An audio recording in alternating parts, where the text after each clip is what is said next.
कारण मी शपथ घेतली आहे की माझ्या आयुष्यातील शेवटचा लढा आहे। तेव्हा भाऊ क्या हुआ तेरा वादा। राज्याचे मुख्यमंत्री देवेंद्र फडणवीस साहेब, या देशाचे पंतप्रधान नरेंद्र मोदी साहेब यांनी लाखो धनगर समाज बांधवांना जाहीर सभेमध्ये जाहीरपणे आश्वासन दिलंय की आम्ही सत्तेत आलो तर पहिल्या कॅबिनेटमध्ये तुमचा प्रश्न सोडवतो। आमच्या धनगर एसटी आरक्षण अंमलबजावणीची मागणी ही संविधानिक आहे। ज्या संविधानावर हा देश चालतो त्या संविधानानुसार जी 47 जमातींची एसटीची यादी आहे त्या 36 नंबरला आम्ही आहोत। म्हणजे आमची कायदेशीर मागणी आहे आणि राज्याचा राजा आणि देशाचा राजा या दोन्ही राजांनी आम्हाला वचन दिलंय। आता आमचा पवित्र आहे की देवा भाऊ क्या हुआ तेरा वादा। नरेंद्र मोदी जी पूछता है धनगर समाज क्या हुआ तेरा वादा।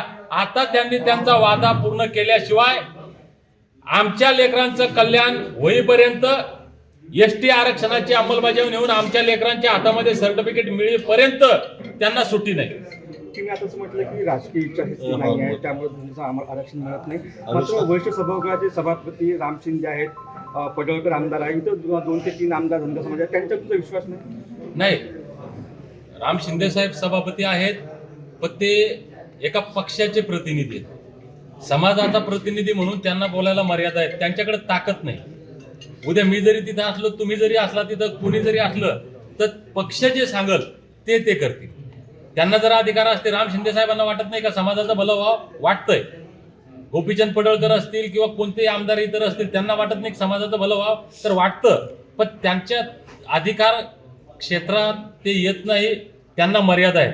म्हणून सामाजिक दबाव निर्माण करणं, समाजाचा एक फार मोठा लढा उभा करणं गरजेचं आहे। समाजाची जर इच्छाशक्ती असली आणि समाजानं जर ताकदीनं त्यांना दाखवलं की आता तुमच्या फसव्या आश्वासनांना आम्ही कंटाळलोय, आता तुम्ही दिलेलं आश्वासन पूर्ण करा, त्यावेळेस ते होऊ शकतं। आरक्षणाचा मुद्दा आणि धनगर जे बांधव आहेत ते भोरेबाबळे आहेत, त्यांचा उपयोग करून आमदारकी खासदारकी मिळतात, मात्र त्यानंतर मात्र समाजाला विसरत अशी प्रतिक्रिया समाज बांधवांची नाही। आता हे पहा, कोणताही व्यक्ती असो, कुणालाही असं वाटत नाही की माझ्या समाजाचं नुकसान व्हावं, पण दुर्दैवानं मी जे म्हटलं की आमचा धनगर समाज हा साधा भोळा आहे आणि या भोळेपणाचा फायदा, आमच्या अडाणीपणाचा फायदा, आमच्या या कमजोरीचा फायदा हे प्रस्थापित राज्यकर्ते घेतात। हे राज्यकर्ते हुशार असतात, चाणाक्ष असतात।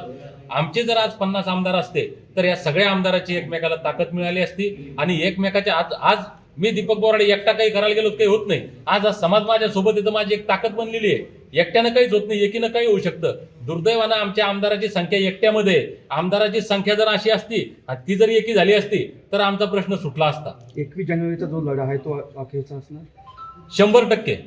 कारण मी शपथ घेतली आहे की माझ्या आयुष्यातील शेवटचा लढा आहे आणि धनगर जमातीच्या प्रत्येक बांधवानं, आमच्या अहिल्यामाईंच्या लेकींनी सुद्धा आता निर्धार केलाय की आमच्या सुद्धा आयुष्यातला शेवटचा लढा असेल, याच्यानंतर आम्ही लढणार नाही। त्याच्यामुळं जितकी ताकद गेल्या 70 वर्षांमध्ये आम्ही या आरक्षण लढ्यासाठी लावली, ती ताकद आम्ही आता लावणार आहे आणि सर्व ताकद लावून सर्व शक्तिमान राजाला झुकावं लागणार आहे।